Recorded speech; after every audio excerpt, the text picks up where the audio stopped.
Sementara saat ini adalah hutan paradigmanya bergeser. Hutan tidak hanya kayu, karena memang ada banyak hal ternyata yang disadari setelah hutan rusak, bencana, kemudian kesuburan tanah berkurang, produktivitas lahan itu menjadi berkurang, sehingga pandangan masyarakat berubah bahwa ternyata bahkan global sekarang hutan nggak lagi kayu loh. Dulu sebelum tumbuh kembangnya wisatawan di Delingo itu, Kapanen Delingo itu dari 17 Kapanewon di Bantul termiskin. Iya. Nah, sekarang sudah naik. Dengan petani hutan yang ada di kawasan itu nilai ekonominya tambah atau pendapatannya tambah, itu kemudian tidak ngerambah kayu-kayu hutan, tidak menebang. Perlu adanya inovasi misalnya, inovasi di dalam pengelolaan hutan. Wisata salah satunya. Bagaimana merubah cara pandang hutan sebagai kayu saja menjadi wisata yang punya nilai.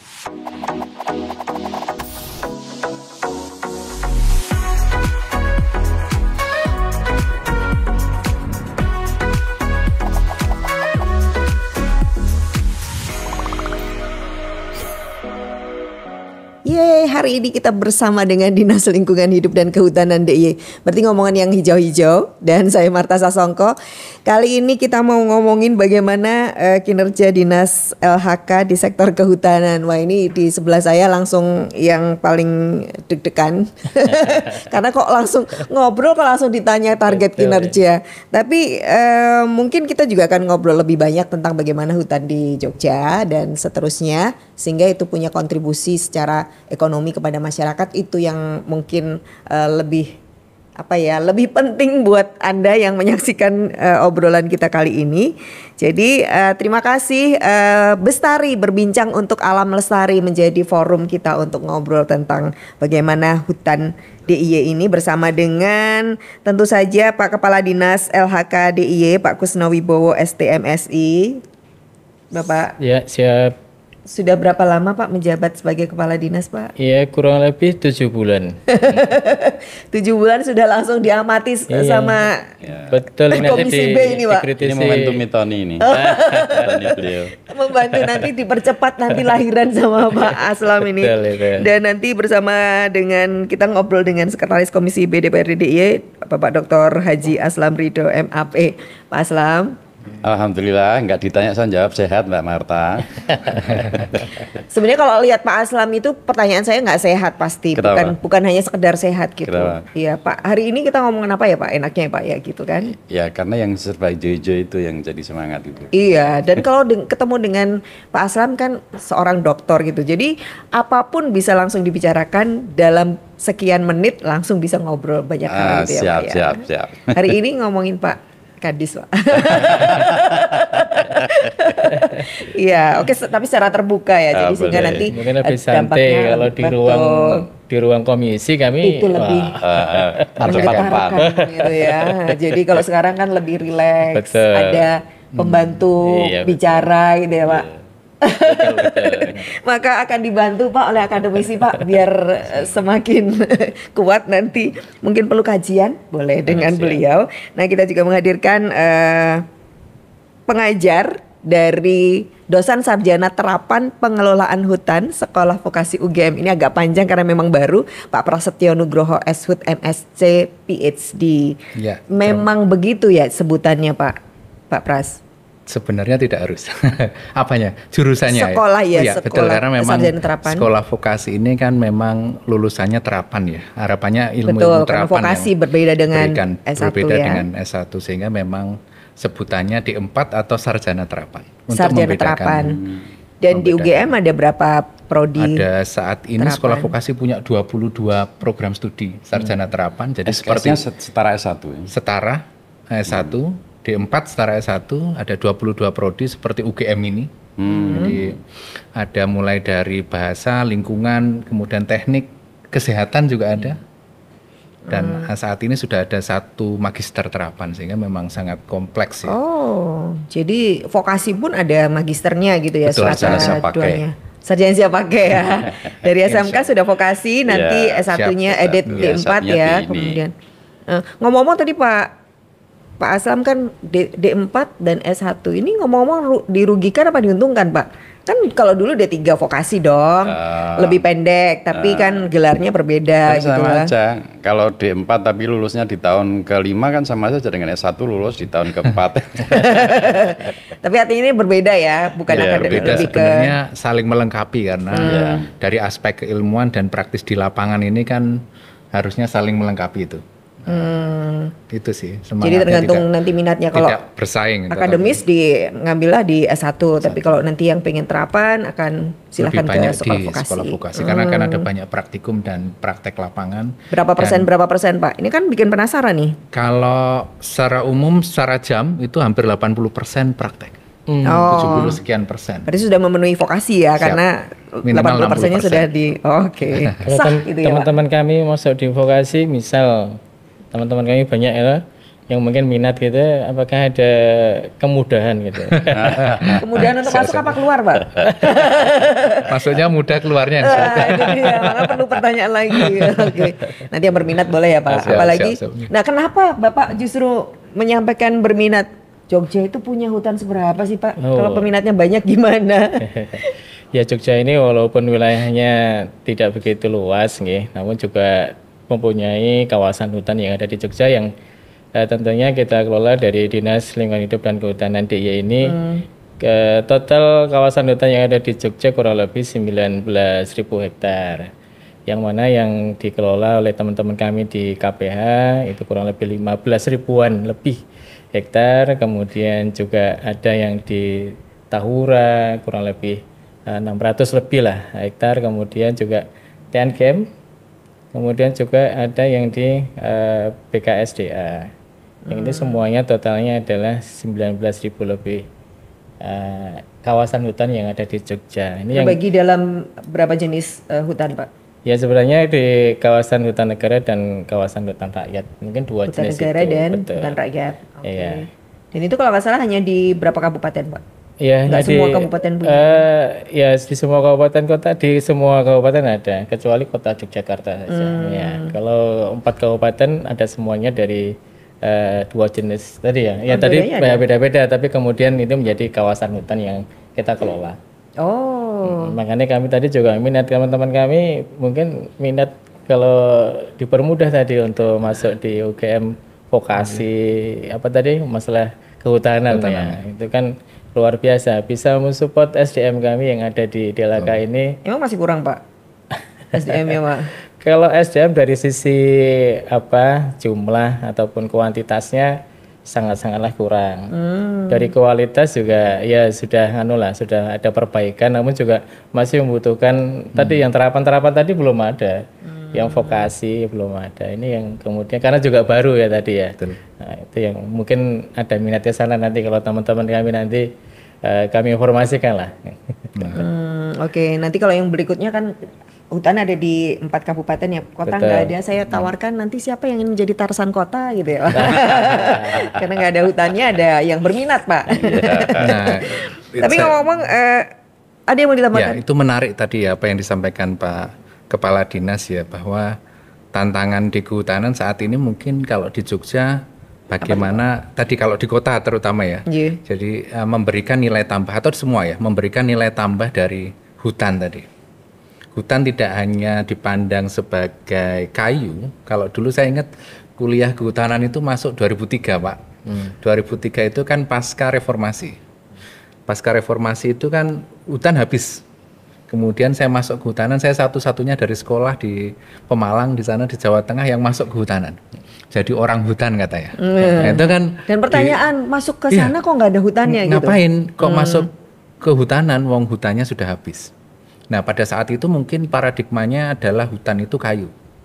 Sementara saat ini adalah hutan paradigmanya bergeser. Hutan tidak hanya kayu, karena memang ada banyak hal ternyata yang disadari setelah hutan rusak, bencana, kemudian kesuburan tanah berkurang, produktivitas lahan itu menjadi berkurang, sehingga pandangan masyarakat berubah bahwa ternyata bahkan global sekarang hutan nggak lagi kayu loh. Jadi definisi hutan hari ini apa? Ya, memang secara definisi hutan sebagai kumpulan kayu. Tetapi kayu. kumpulan pohon itu dia tidak hanya berfungsi untuk menghasilkan kayu saja.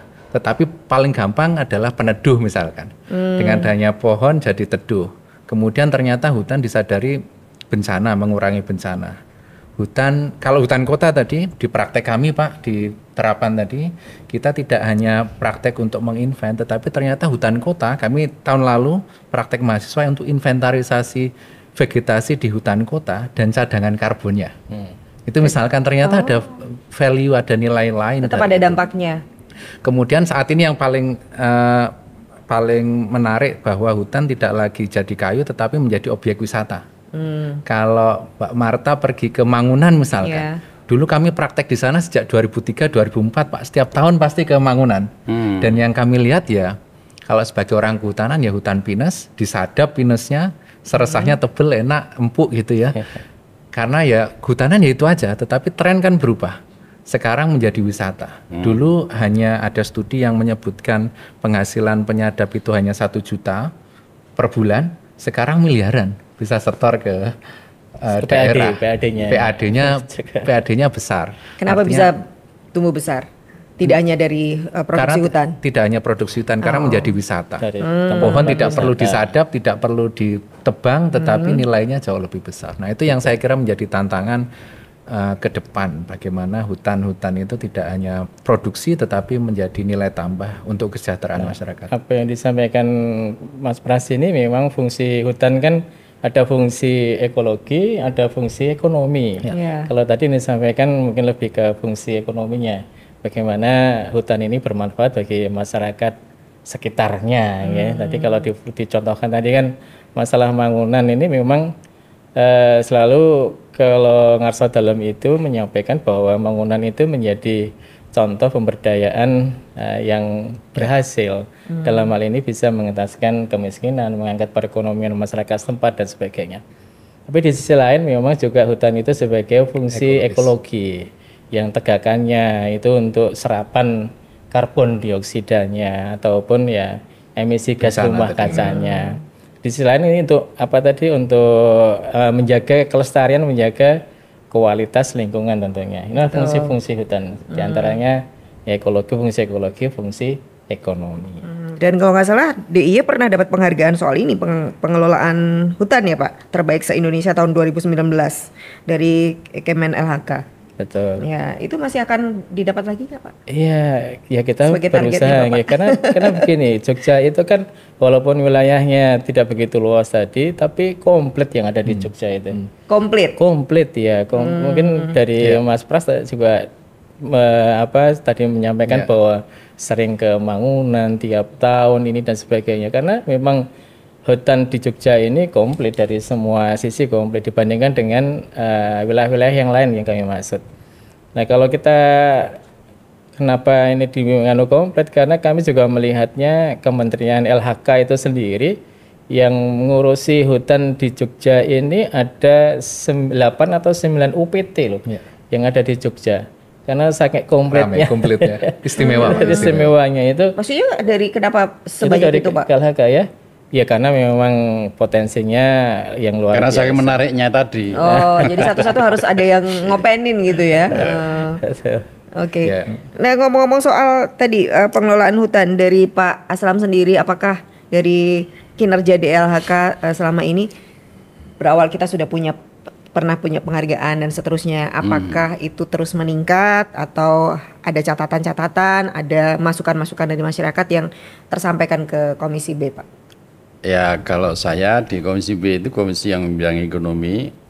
Kalau saya bicara dalam perspektif ekonomi kaitan dengan pengelolaan hutan, tentu diskusi tentang konservasi lewat ya.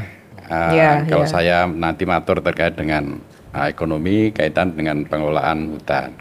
Saya sepakat dengan Mas Prasetyo bahwa yang kita eksploitasi dari ekonomi, yang kita eksploitasi dari hutan itu bukan hanya kayu, tapi hasil hutan yang di luar kayu itu banyak di Yogyakarta ini. Contohnya apa Pak? Misalnya minyak. Minyak kayu putih kita itu kandungannya kualitasnya luar biasa bagus dibandingkan dengan minyak kayu putih yang lain. Dan hari ini sudah ada diversifikasi produk minyak kayu putih menjadi macam-macam dari minyak kayu putih itu.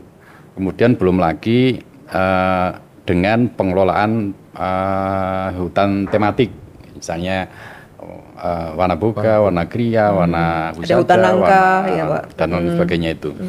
Nah, itu konteks pemerintah daerah, dinas DLHK memberikan konsep roadmap besar gitu, bukan hanya hari ini, tapi untuk 20 tahun, 30 tahun ke depan yang berkelanjutan.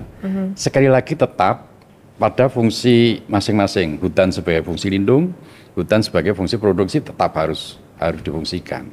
Akan tetapi kalau tadi saya matur prospek ekonomi, Yogyakarta ini Mas, daerah aliran sungai saja kita yang sebagai penyangga kelestarian hutan juga, itu banyak dipakai, dikelola oleh teman-teman sebagai destinasi. Dan Sehingga? itu bisa menghasilkan ekonomi juga, Oke. tidak kayu. Oh. Kemudian misalnya tadi Mangunan. Mangunan itu merubah mindset sekonderes. Ya, deres. Kemudian saiki kon ngelola wisata itu prosesnya lama banget itu. Betul. Biyen itu kan deres mereka kan deres. Sing dijagake yang deres itu.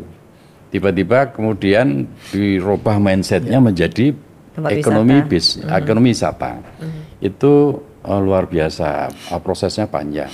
Dan ternyata sekarang kalau Mas Prasetyo ngendika setoran apa ke PAD-nya tinggi, iya, tapi saya rodok malu kalau Mas Pras ngendika setoran ke PAD-nya. Kenapa? Karena begini Mbak Marta, mungkin kita perlu cek perputaran uang di Kaponalan Delingo 1 tahun mungkin miliaran ya. Tapi kalau kita coba cek dengan income per kapita di sekitar masyarakat wisata di mana wisata itu dikembangkan, baik di hutan pinus maupun di area Delingo itu. Itu perlu kita cek Mas. Jadi memang ya kami dan Pak Kadis bersyukur ada tambahan setoran pendapatan asli daerah dari pengelolaan wisata itu yang dikelola Pendapatan oleh masyarakatnya? Nah, terkait dengan peningkatan pertumbuhan income per kapita masyarakat sekitar, ini juga perlu kita cek, Mas. Jangan sampai hasil ceknya Pak Aslam? saya belum sempat melakukan kajian untuk itu. Kalau Sehingga secara sepintas Pak? kalau secara sepintas, dulu sebelum tumbuh kembangnya wisatawan di Delingo itu, Kapanewon Delingo itu dari 17 Kapanewon di Bantul termiskin. Iya. Nah, sekarang sudah naik, sudah tidak termiskin lagi. Sekarang kalau rankingnya itu ranking kalau nggak salah ke-15, tidak lagi angka paling Jadi, rendah itu 17. secara sekilas ini sudah menunjukkan naik. ada peningkatan. Cuma perlu dicek perputaran uang di sana itu sudah ngungkit industri kerajinan bambunya belum. Pengrajin bambunya itu sudah naik belum income per kapitanya, karena di sana juga ada Jadi IKM berdampak di pada sana. ekonomi masyarakat sekitar apa tidak itu yang belum dikaji. Itu juga perlu kita cek. Terlepas dari itu semua, sekali lagi usaha ekonomi apapun, mau wisata, mau IKM itu, akan tetapi fungsi lindung dan fungsi produksi sebagai peneduh dan sebagainya itu tetap harus jalan, harus dipertahankan itu. Karena itu yang menariknya itu. Ya. Dalam pengamatan Bapak masih bisa terjaga ketika wisata ini digunakan sebagai wisata dan fungsi ekologisnya masih terjaga? Saya kira-kira tahun 2017 Mas Pras dapat informasi dari teman-teman pegiat lingkungan, dari hasil monitor melalui drone itu ada bukaan lahan yang cukup signifikan dari tahun 2004 sampai 2014 di area Kaponalan Delingo. Meskipun dalam tanda petik itu tidak berada di dalam hutan negara, Berarti? tapi berada di kawasan hutan rakyat. Hutan rakyat, oke. Akan tetapi apapun itu berada di wilayah geografis hutan rakyat, Yang seharusnya? dalam konteks konstruksi tata ruang itu, hutan negara itu sebagai kawasan inti, kawasan penyangganya adalah hutan rakyat. Dan itu tidak bisa dipisah-pisahkan, sing diurusi kawasan inti tok itu, tanpa atau mengabai kawasan penyangga. Maka kawasan penyangga pun juga harus diperhatikan. Nah, ini menjadi PR, maka di mana-mana saya selalu matur urusan pelestarian lingkungan hutan lestari itu harus lintas sektor. Tidak bisa hanya tanggung jawab Pak Kadis. Kalau hari ini kan diskusi kaitan dengan kinerja ya. Tidak bisa kaitan dengan hutan lestari itu hanya di Dinas DLHK. Karena kegiatan ekonomi sektor wisata yang ada di hutan itu juga berkontribusi. Kemudian kegiatan sektor yang lain juga berkontribusi. Sehingga harus sinergi lintas Pak. sektor. Saya potong dulu ya Pak. Karena saya melihat Pak Kadis tadi ketika statement pertama tentang ada bukaan di hutan rakyat, Pak Kadis langsung tegang nih, wah saya gimana ini. Tapi begitu Bapak menyampaikan, bukannya tugas DLHK, langsung rileks Pak.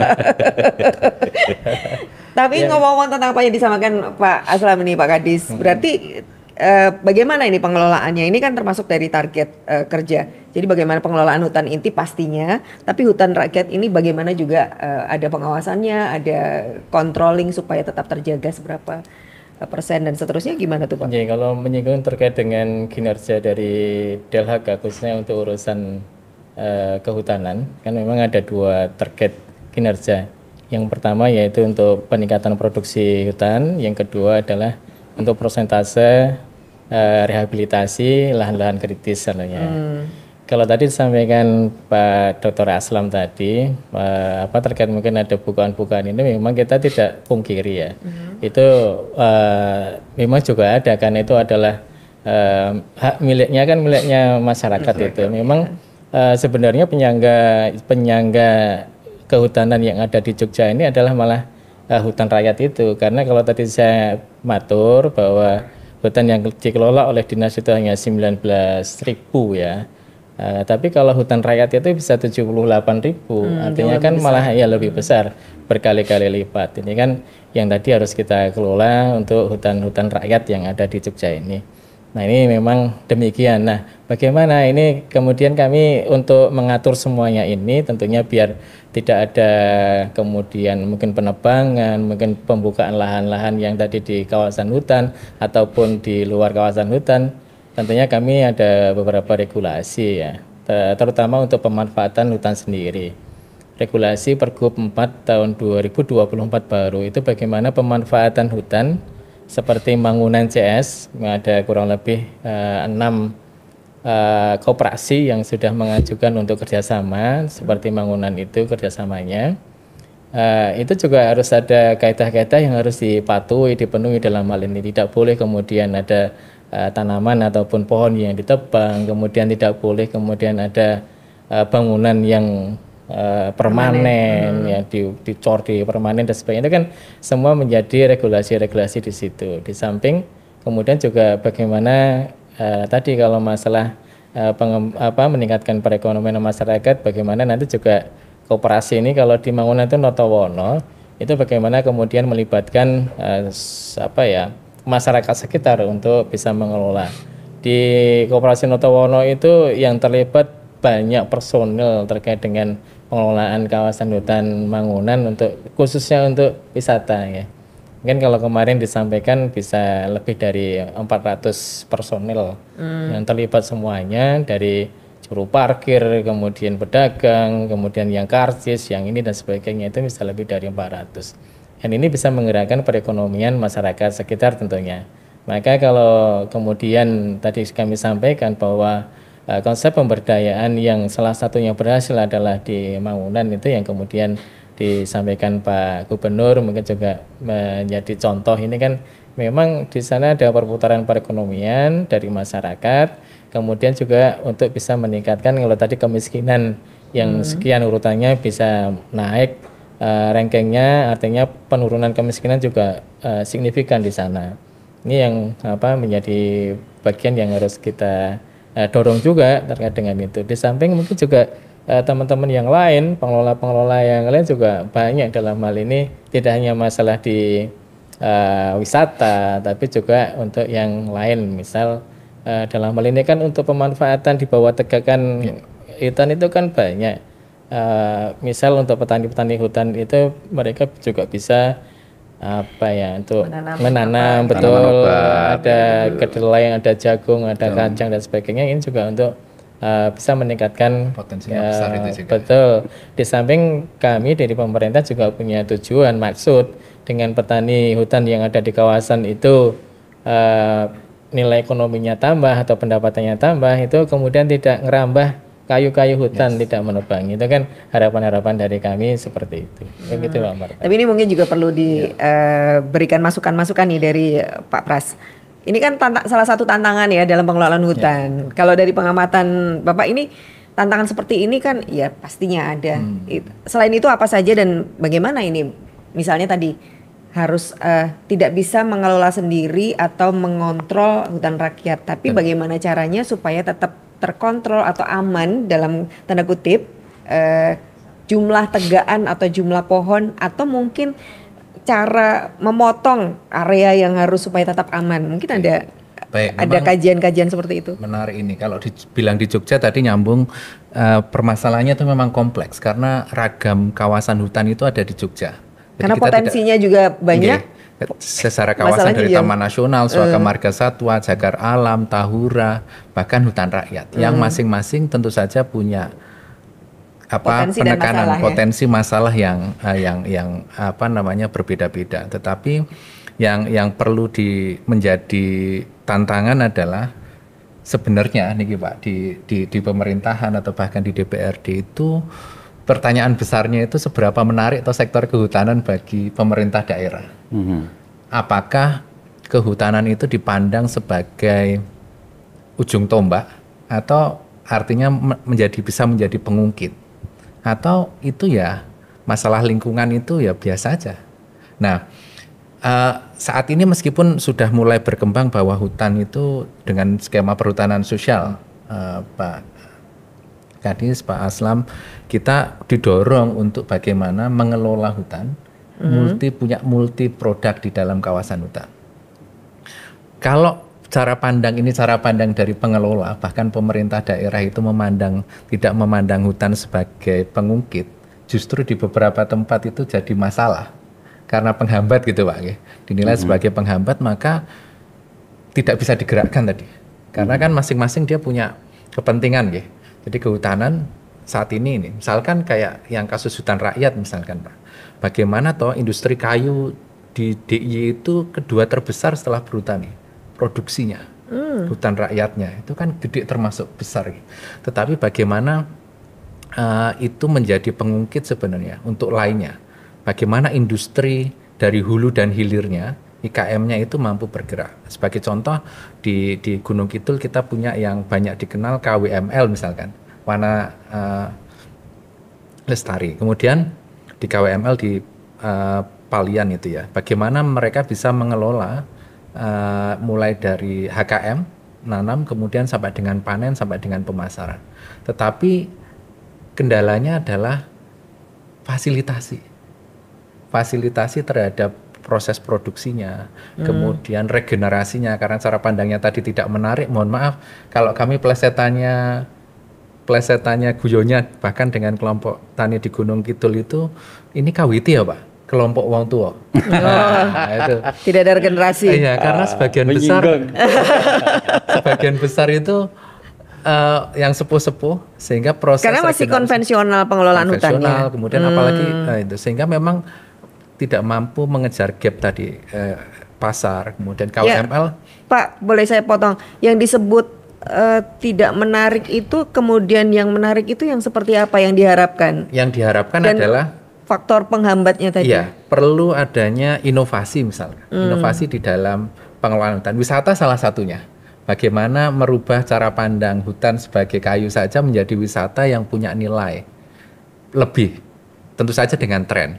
Kemudian kalau tadi disebutkan Pak Kepala Dinas tentang empon-empon dan lain-lain.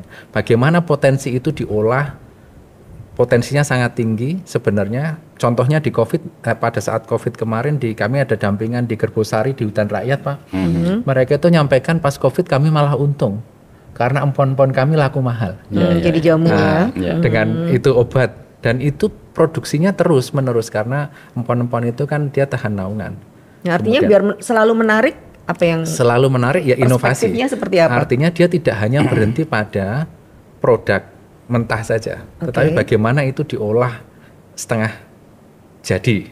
Kemudian yang dilakukan inovasi oleh sekolah vokasi misalkan membuat energi baru terbarukan yang kami lakukan itu dari limbah kaliandra, dan tongkol jagung, Pak.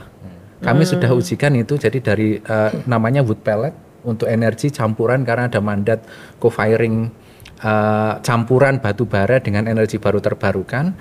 Sudah 4, ini tahun keempat kami mengembangkan itu dari limbah kaliandra. Kaliandra kalau di Kulon Progo hutan rakyat, di bawah hutan pinus atau hutan rakyat untuk pakan kambing. Rantingnya hanya dibuang. Nah, sementara itu nanti bisa dibeli, Pak. Sekarang ada harganya, kemudian dibuat energi baru terbarukan, ada formula tertentu dicampur dengan kami meneliti 18 kombinasi. Yang terbaik adalah kaliandra, tongkol jagung itu kalornya setara batu bara muda. Dan itu sudah diuji di PLN Pacitan, itu 5% dari total kapasitas itu. Pak Kadis ini ngomong sudah dengar inovasi ini belum, Pak? Itu ya kan kadang-kadang penelitian itu ada di kampus belum sampai ke sudah, para pihak gitu ya. Menarik. Kemudian itu yang saya kira model inovasi itu yang perlu untuk dilakukan. Kalau wisata bagaimana promosi dan lain-lain. Sehingga ketika banyak produk yang bisa diinovasi lagi itu akan semakin menarik. Banyak pihak. Kemudian sebagai contoh kami ada dalam waktu dekat mungkin ada kick off integrated area development di perhutanan sosial.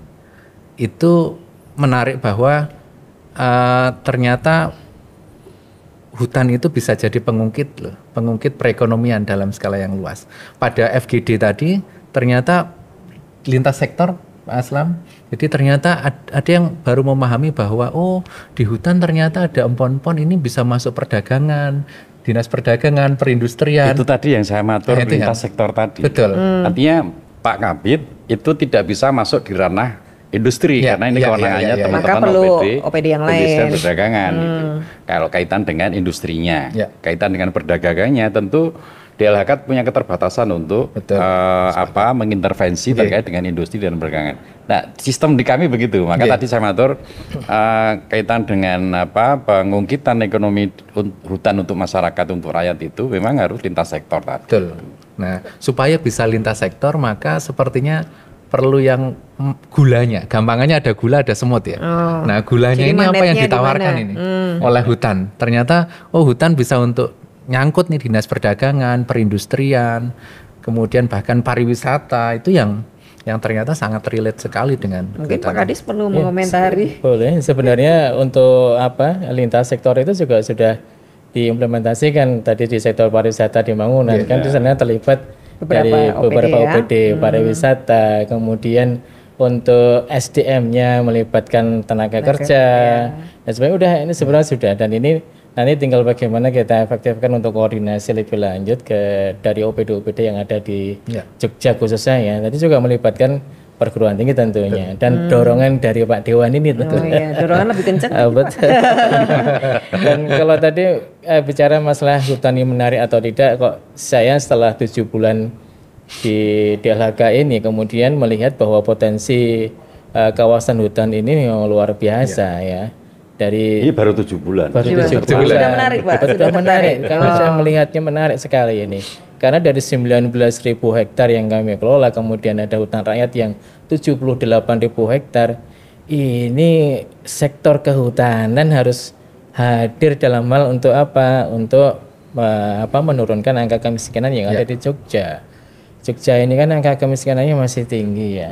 Dari daerah Jawa ini masih kategorinya masih tinggi. Artinya apakah itu menjadi prioritas Bapak sekarang? Oh iya, betul. Kami kemarin sudah memetakan kelurahan-kelurahan yang bersinggungan di kawasan hutan kami itu sudah kami petakan. Mana saja yang kelurahan-kelurahan ini kemudian data-data kemiskinan yang ada di area sekitar hutan ini. Kurang lebih ada 80-an kelurahan di ini yang kemudian bersinggungan dengan kawasan hutan yang ada di Jogja. Ini kan menarik. Kemudian kalau data kemiskinan yang ada di sana, nah intervensi dari kehutanan seperti apa, hadir di sana seperti apa. Sebenarnya kalau yang mau masuk kemudian memanfaatkan kawasan hutan ini banyak. Startup anak-anak muda ini banyak. Kemarin terakhir yang masuk terkait dengan ketela karet itu. Ketela karet ini kemarin dari startup dari sudah masuk menyampaikan. kebutuhan pakan ternak itu luar biasa. Dari tahun ke tahun itu tidak menurun tapi meningkat. Nah, sementara lahannya? betul, lahannya juga terbatas. Nah, kemudian bagaimana ini ketelakarat ini bisa menggantikan pakan ternak yang dari ya pabrikan yang kimiawi dan sebagainya. Kemarin masuk itu yang kemudian pengen untuk pertama itu juga memanfaatkan kawasan hutan kurang lebih ada 20-an 5 hektar ke sana. Nanti bertahap pakan dan di sana ada pabriknya nanti. Pabrik pakan itu rencananya demikian. Ini yang terakhir saja. Sebelumnya juga sudah banyak. Nah, ini kami atur tadi di pemanfaatan kawasan hutan. Nah, ini yang tadi kenapa kemudian menarik, kemudian kami juga harus hadir di sana. Wong punya potensi lahan begitu ribuan hektar. Kenapa nggak bisa mengangkat untuk masyarakat nilai ekonominya, menurunkan angka kemiskinan? Yang kami pikirkan begitu, kami pikirkan selama ini dan kami kemarin sudah petakan potensinya. Tinggal nanti eksekusinya butuh dorongan ataupun ya dari Dewan ini untuk mendorong ke sana. Bagaimana untuk kami bisa lebih lagi menata bagaimana untuk meningkatkan ekonomi masyarakat kawasan hutan. Menanggapi Pak Aslam tadi, perlukah Pak Aslam, Pak Kadis mengukur dulu before-nya kondisi perekonomian masyarakat sekitar hutan dulu? Kan targetnya adalah mengurangi kemiskinan. Sehingga nanti ketika ada intervensi, besarnya sudah terdetek Mbak Marta. Sudah ada data kita kan awalnya.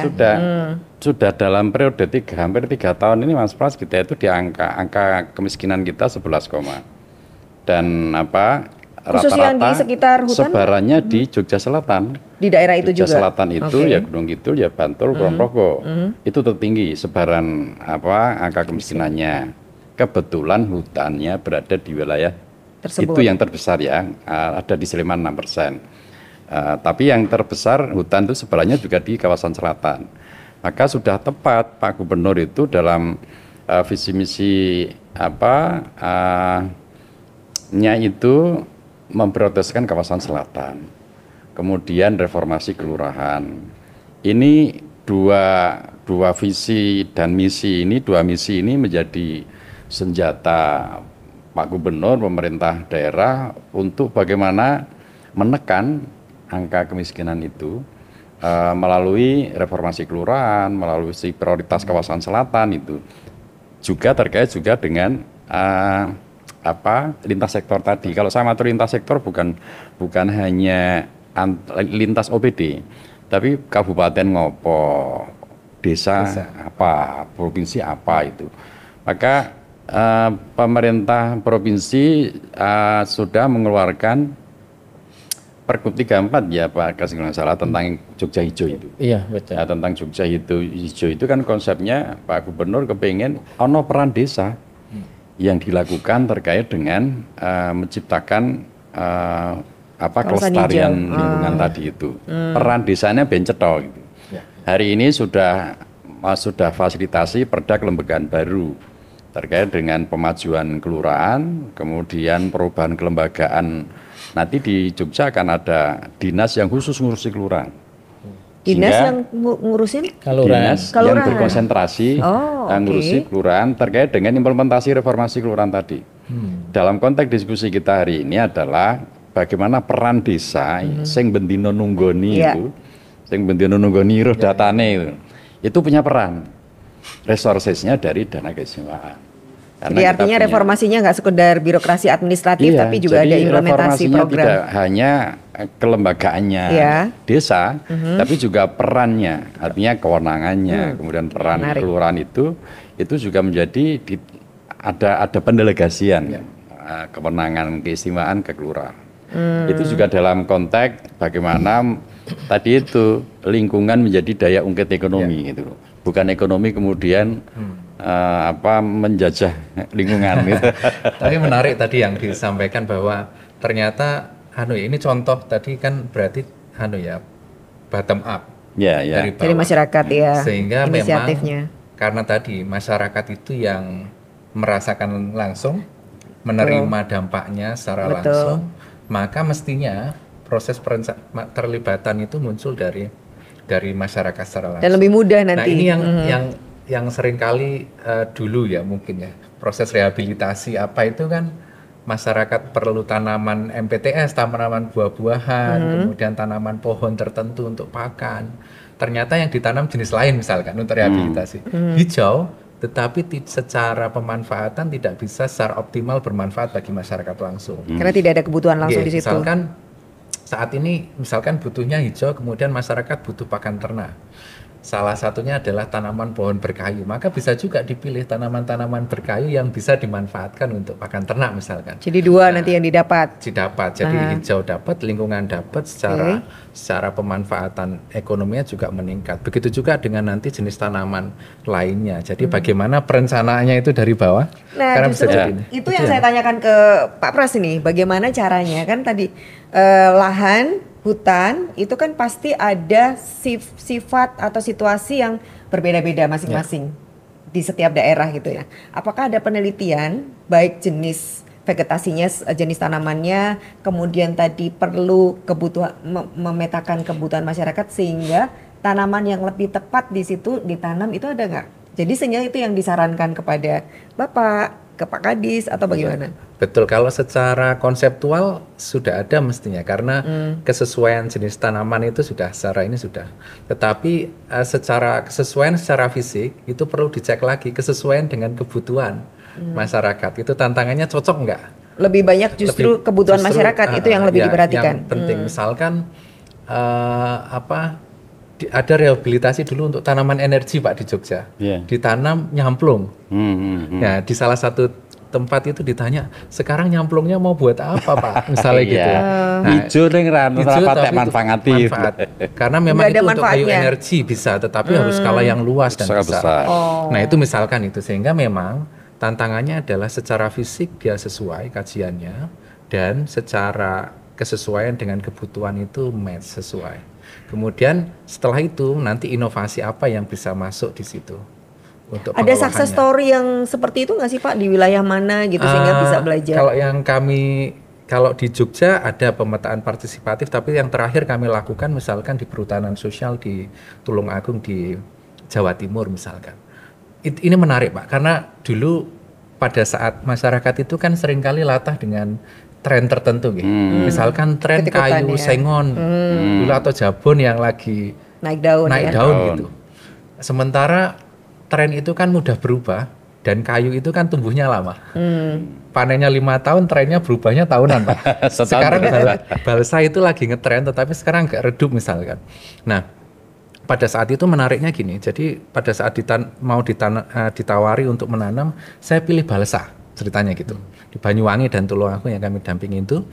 Terus setelah kami analisis, mereka diajak untuk pelatihan bawa tanahnya.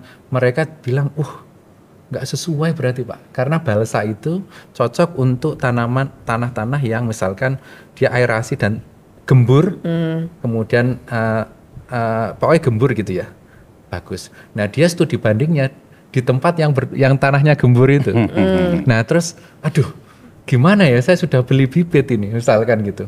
Nah kemudian setelah terjadi itu maka mereka baru sadar bahwa ternyata milih itu harus seperti ini toh.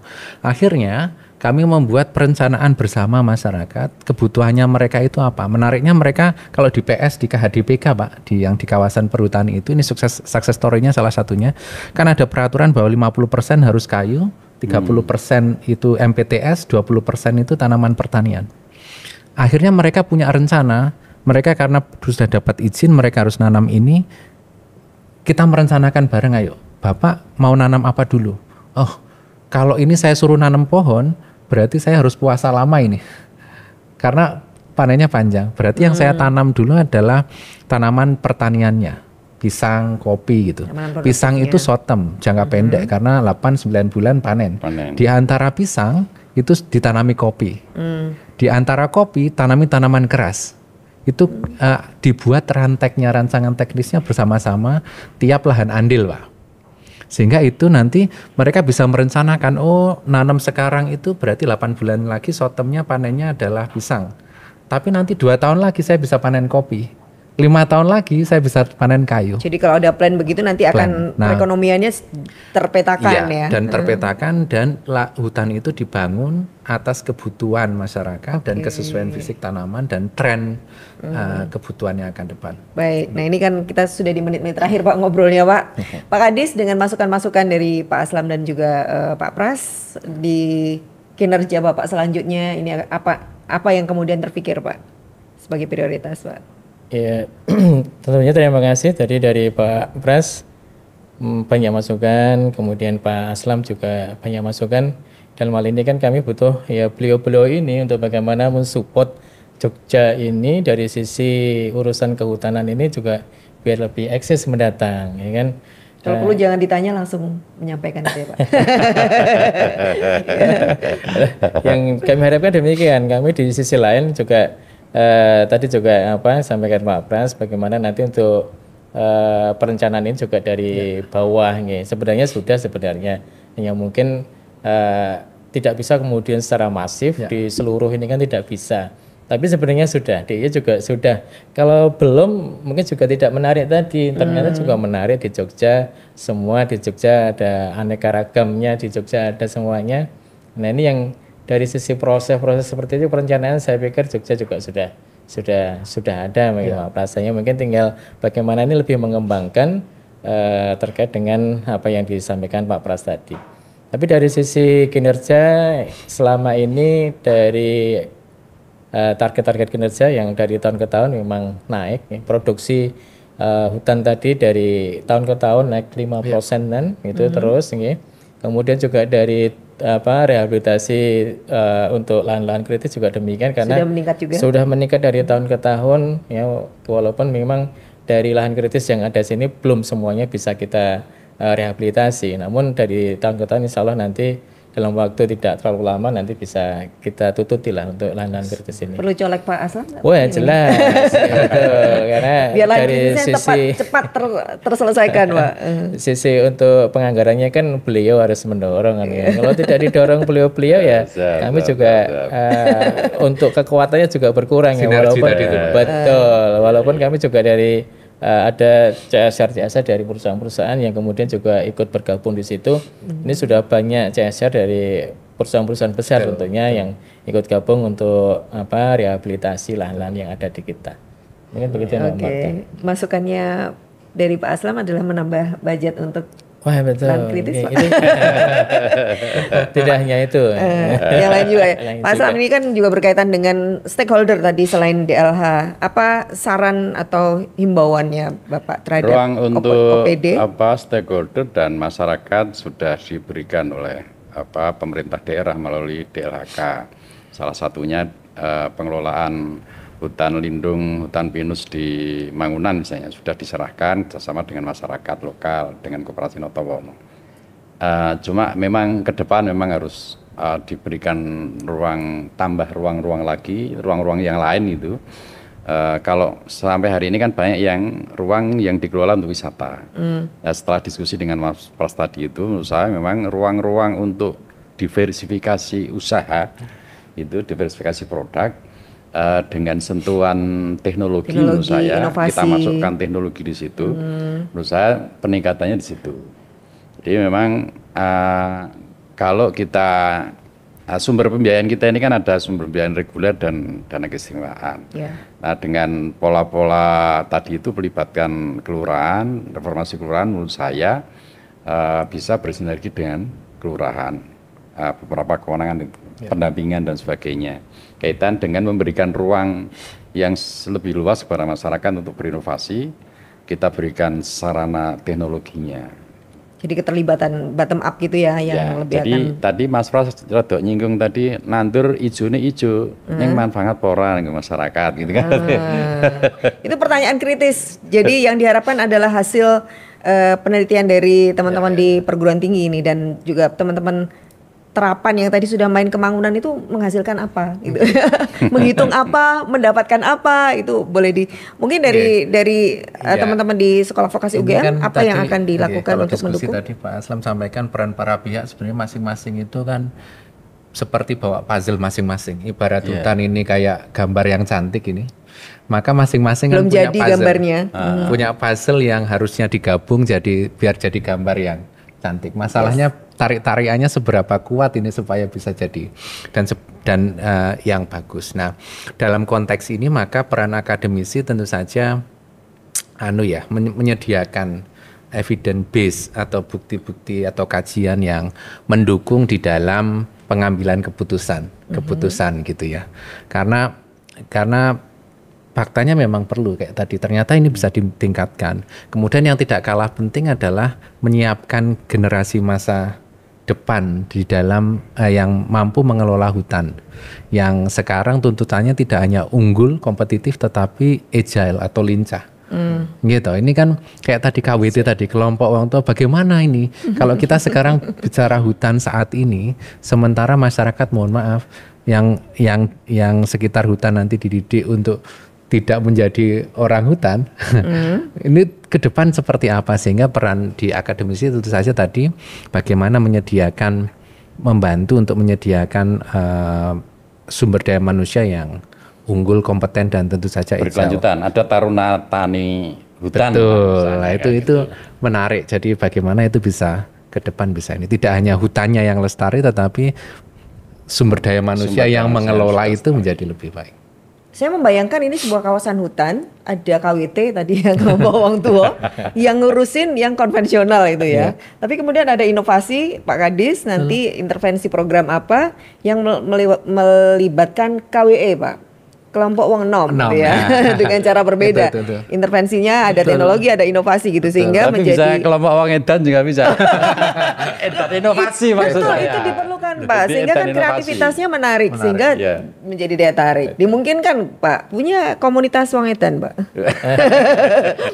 Iya baik. Ini semoga jadi kontribusi pemikiran hari ini. Jadi Pak Kadis di 7 bulannya ini tidak berpikir sampai kemudian semuanya menjadi tegang gitu ya karena dipikir sendiri, tapi diharapkan kontribusi dari teman-teman akademisi tentu saja, penelitiannya, pengamatannya, dan tidak hanya memberikan evidence tapi memberikan solusi-solusi inovasi yang mungkin pernah didapatkan, dibagikan teknologinya ya Pak, sehingga bisa diterapkan. Dan tentu saja dari Pak Aslam dukungannya. Saya nggak minta dukungan Pak Aslam. Pak Aslam yang minta dukungan saya, Pak. Baik, nanti semoga semua stakeholder ini akan bersinergi. Tapi semuanya berdasarkan pada kesadaran bahwa hutan kita ini perlu dijaga lestari karena kontribusinya buat masyarakat Jogja apa sih, Pak? Betul, ya. Ya harus kita jaga untuk kelestarian hutan ini. Jadi kami berharap ke depan dari urusan kehutanan itu hadir untuk bisa meningkatkan kesejahteraan masyarakat Jogja sehingga kemiskinan di Jogja ini bisa turun. Harapannya ke depan demikian. Oke, saya melihat di pembahasan itu ada capaian, harapan, optimisme, komitmen. Mana yang paling utama Pak? Komitmen. Boleh dong kita apresiasi. Komitmen itu membutuhkan yang paling kuat karena dari komitmen konsekuensinya punya garda depan dan tim di belakang yang selalu siap ya Pak. Baik, terima kasih. Semoga hari ini kita dapat banyak hal tentang bagaimana menjaga hutan kita bersama dengan target kinerjanya Pak Kadis dan Dinas Lingkungan Hidup dan Kehutanan DIY. Walaupun kalau kita lihat secara jumlah atau quantity tidak terlalu banyak dibanding daerah lain, tapi justru semakin kecil, semakin optimis kita untuk lebih bisa membuat prestasi dalam pengelolaan hutan itu menjadi lebih mudah. Terima kasih kepada Dinas Lingkungan Hidup dan Kehutanan DIY, Pak Kadis, sehingga kita semakin tahu dan semoga nanti bagaimana daya tariknya sehingga lebih banyak orang, anak muda kita mungkin bikin konten di hutan gitu ya. Bentuknya bisa macam-macam sehingga semakin menarik. Terima kasih Pusat Desain Industri Nasional Yogyakarta PDIN sebagai tempat kita ngobrol hari ini dan juga Lovis. Thank you, terima kasih. Dan kita ketemu lagi di Bestari, berbincang untuk alam lestari selanjutnya sehingga kita punya semakin banyak lagi wawasan, semakin banyak lagi keinginan kita untuk menjaga alam kita tetap lestari. Terima kasih, saya Marta Sasongko.